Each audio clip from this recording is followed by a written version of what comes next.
Big boss Marathi 6चा खेळ आता अंतिम टप्प्याकडे आलाय. कोण या सीझनचा विजेता होणार याकडे सगळ्यांचं लक्ष लागलंय. अशातच आता तिसऱ्या आठवड्यातच घराबाहेर पडलेल्या सोनाली राऊतने बिग बॉस मराठीबद्दल मोठं वक्तव्य केलंय. बिग बॉस मराठीच्या घरात झालेला त्रास, अस्वच्छता याबद्दल स्पष्टपणे बोललीये. शुद्ध मनोरंजनशी बोलताना तिने या सगळ्यावर थेट वक्तव्य केलं. इतकंच नाही तर रितेशकडून मिळणारी वागणूक कशी होती हेही तिने सांगितलंय. सोनालीने आतापर्यंत हिंदीमध्ये बरीच कामं केली, तर बिग बॉस मराठीमध्ये येण्याआधी तिने बिग बॉस हिंदीमध्येही भाग घेतला होता. तर बिग बॉस मराठीच्या या सीझनमध्ये सोनालीला बऱ्याच हेल्थ प्रॉब्लेम्सना सामोरं जावं लागलं होतं. सोनाली म्हणाली, मला मराठीमध्ये काम करण्याची चांगली संधी मिळाली, पण मी जेव्हा बिग बॉसच्या घरात गेले तेव्हा मला वेगळा अनुभव आला. 4-5व्या दिवशी मला इन्फेक्शन झालं. पुढे ते खूपच वाढलं आणि जेव्हा चेहऱ्यावर त्याचा परिणाम दिसू लागला तेव्हा मला खूप काळजी वाटली. मी त्यांच्या डॉक्टरलाही सांगितलं, पण त्यांना काही कळलंच नाही. बिग बॉस मराठीचं घर हिंदी बिग बॉसच्या तुलनेत छोटं आहे.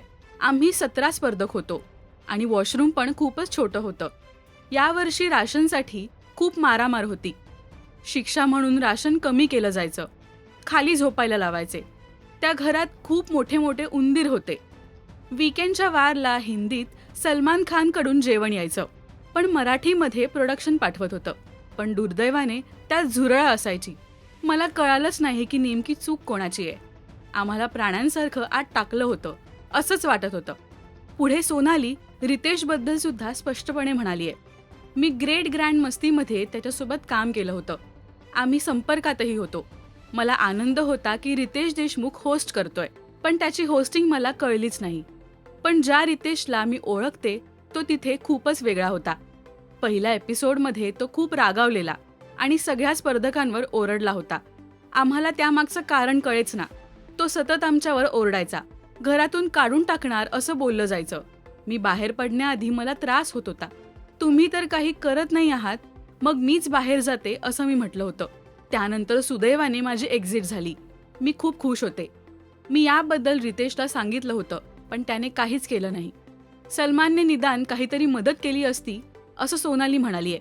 सोनाली बिग बॉसमध्ये गेल्यावर चाहत्यांना तिच्याकडून खूप अपेक्षा होत्या, पण तिचा काहीच गेम दिसत नव्हता. त्यामुळे प्रेक्षक मात्र नाराज झाले होते. पण यामागचं कारण आता स्वतः सोनालीने स्पष्ट केलंय.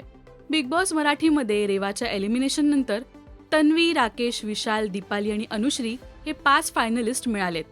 विजेता कोण होणार याकडे आता सर्वांचं लक्ष लागलंय. तुमचं यावर काय मत आहे हे आम्हाला कमेंट्समधून नक्की सांगा. मराठी मालिका विश्वातील अशाच बातम्या, अपडेट्स आणि गॉसिपसाठी सबस्क्राईब करा राजश्री मराठी शोबज.